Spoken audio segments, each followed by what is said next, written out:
अब जमाने के एक अजीम इमाम इब्न जौजी रहमतुल्लाह अलैह, जो 3 साल की जब उनकी उम्र थी तो वालिद गिरामी उनके फौत हो गए।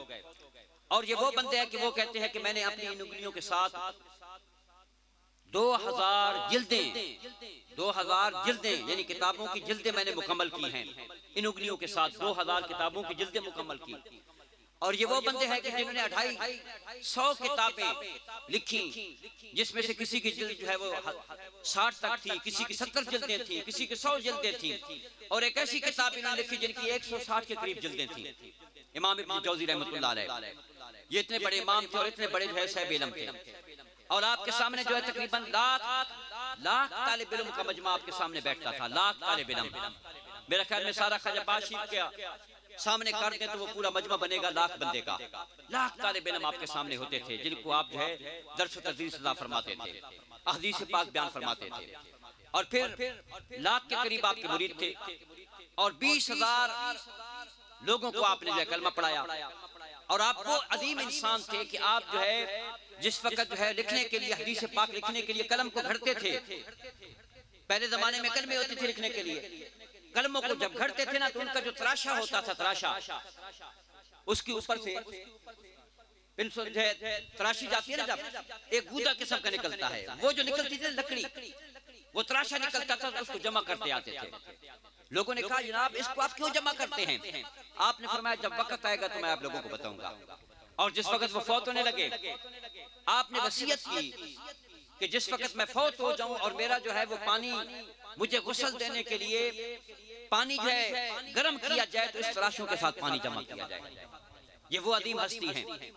उनसे जब पूछा गया कि हुजूर ये बताएं कि मिलाद मुकद्दस की अजमत और शान क्या है और मिलाद मुकद्दस का हमें क्या फायदा मिलता है? आपने अपनी किताब में लिखा, मौलिदुल अरूस किताब का नाम है, बड़ी मशहूर किताब है सरकार के मिलाद मुकद्दस के ऊपर। आपने लिखा कि जो बंदा अल्लाह के महबूब करीम सल्लल्लाहु अलैहि वसल्लम की बारगाह अक़दस में सरकार का मिलाद मनाता है, मौला मिलाद मुकद्दस का एहतमाम करता है, अल्लाह की काना नबी अना सल्लल्लाहु अलैहि वसल्लम काना शाफियन व मुशफ़ा, अल्लाह के महबूब करीम सल्लल्लाहु अलैहि वसल्लम उसकी जो है शिफात करेंगे। और फिर अगली बात अल्लाह के महबूब की शिफात रब ताला जरूर कबूल व मंजूर फरमाता है। इतनी बड़ी बात है। अब जो और हमें फायदे होंगे मिलाद मुकद्दस के वो अपनी जगह के ऊपर हैं, लेकिन एक फायदा मैंने आपके सामने बयान किया कि क़यामत के दिन अल्लाह के महबूब करीम सल्लल्लाहु अलैहि वसल्लम उस बंदे की शिफात पेश फरमाएंगे, उसकी शिफात फरमाएंगे जो मिलाद मुकद्दस की महफिल मनाता है, जो मिलाद मुकद्दस में हाजिर होता है, जो मिलाद मुकद्दस से मोहब्बत करता है, अल्लाह के महबूब करीम उस बंदे की शिफात करेंगे। सुभान अल्लाह के ऊपर पाबंदी तो नहीं है?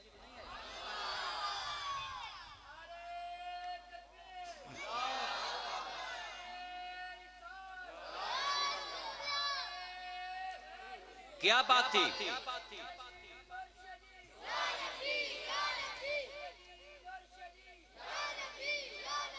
मेरे आका करीम सल्लल्लाहु अलैहि वसल्लम का मिलाद मुकद्दस तो वो अजीम मिलाद मुकद्दस है। मेरे महबूब करीम सल्लल्लाहु अलैहि वसल्लम का मिलाद मुकद्दस, जिसने भी सरकार के मिलाद मुकद्दस की खुशी की, जिसने भी अल्लाह के महबूब करीम सल्लल्लाहु अलैहि वसल्लम की खुशी की, अल्लाह तबारक तआला ने उनको बड़ा मकाम अता फरमाया।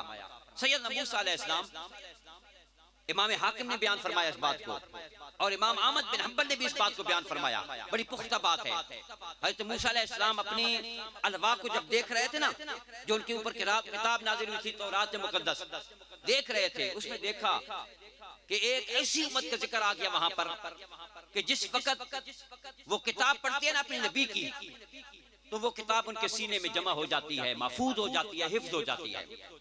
मूसा अलैहिस्सलाम बड़े हैरान हुए कि बड़ी अजीम उम्मत है।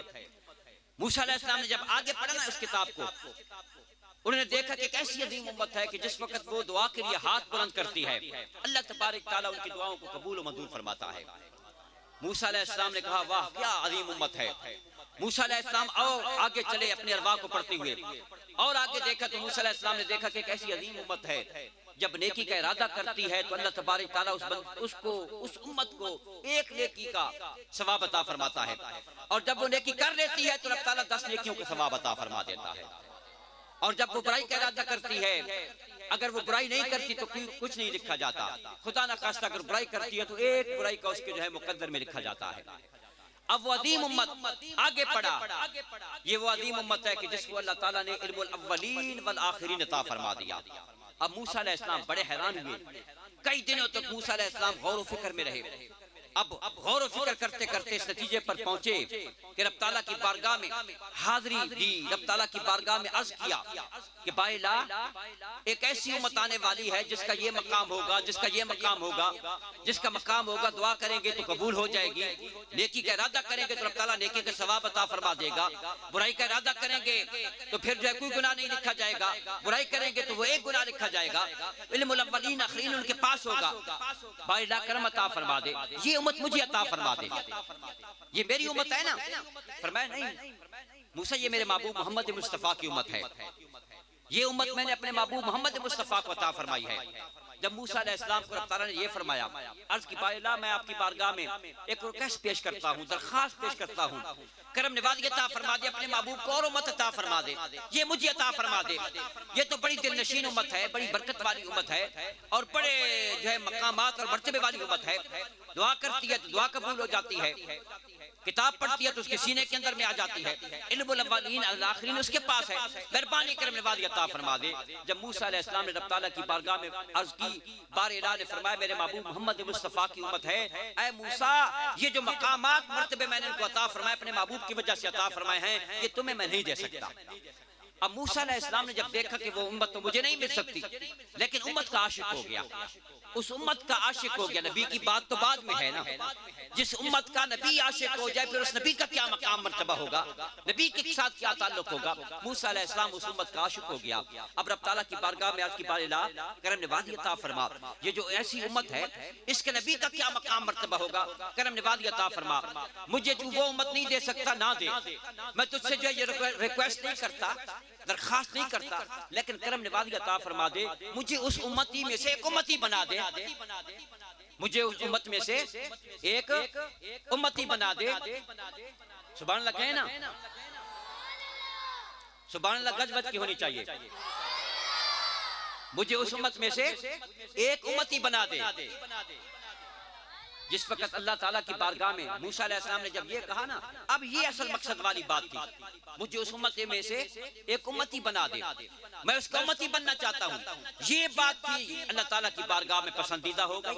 मूसा अलैहिस्सलाम तू मेरे महबूब के साथ मोहब्बत करता है, तूने मेरे महबूब की मोहब्बत का दम भरा, तू भी जमाने का नबी है, जमाने का पैगंबर है, जमाने का रसूल है, लेकिन तूने वदियाई वाली बात ना की, तूने आजी वाली बात की, तूने मोहब्बत वाली बात की, तूने मेरे महबूब करीम सल्लल्लाहु अलैहि वसल्लम की पैरवी करने वाली बात की, तूने मेरे महबूब करीम सल्लल्लाहु अलैहि वसल्लम की इताअत करने वाली बात की, तूने मेरे महबूब करीम सल्लल्लाहु अलैहि वसल्लम की पैरवी करने वाली बात की। ऐ मूसा पहले तुझे मैंने पैगंबर बनाया, तुझे मैंने रसूल बनाया, तुझे मैंने नबी बनाया, लेकिन ऐ मूसा तुम्हें ऐसा मकाम अता फरमाता हूँ जो मैंने किसी पैगंबर को नहीं अता फरमाया। वो अजीम मकाम क्या है, मैं तुम्हें कलीमुल्लाह का मकाम अता फरमाता हूँ।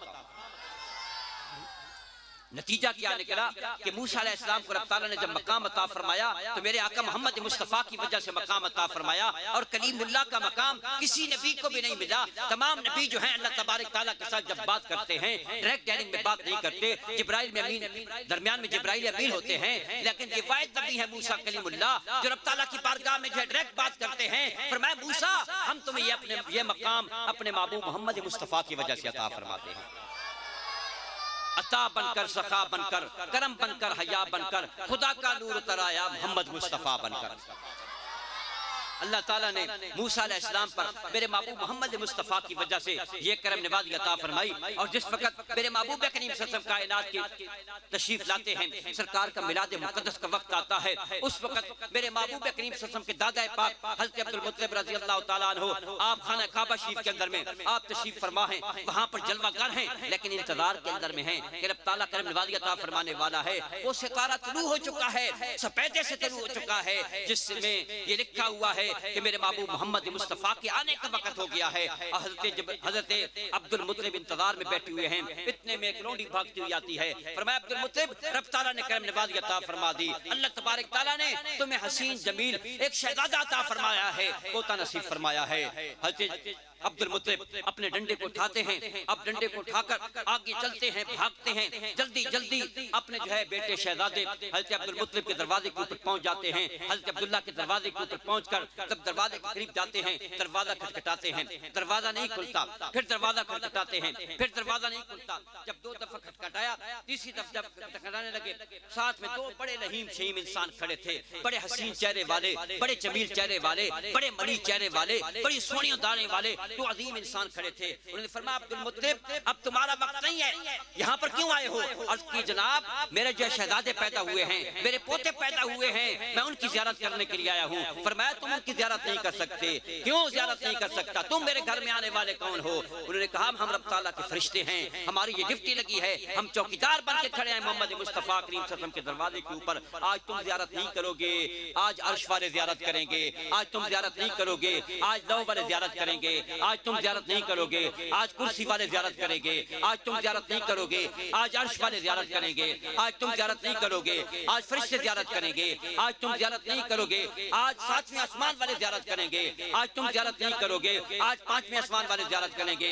आज तुम ज़ियारत नहीं करोगे, आज 3रे आसमान वाले ज़ियारत करेंगे। आज तुम ज़ियारत नहीं करोगे, आज समा वाले ज़ियारत करेंगे। आज हवा वाले ज़ियारत करेंगे। आज फजा वाले ज़ियारत करेंगे। आज फरिश्ते हूर परियां ज़ियारत करेंगी अल्लाह के महबूब करीम सल्लल्लाहु अलैहि वसल्लम की। उसके बाद तुम्हारा जो है मकाम आएगा।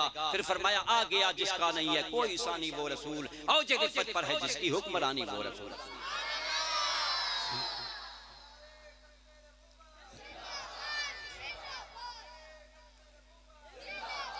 हज़रात गिरामी हज़रत सैयद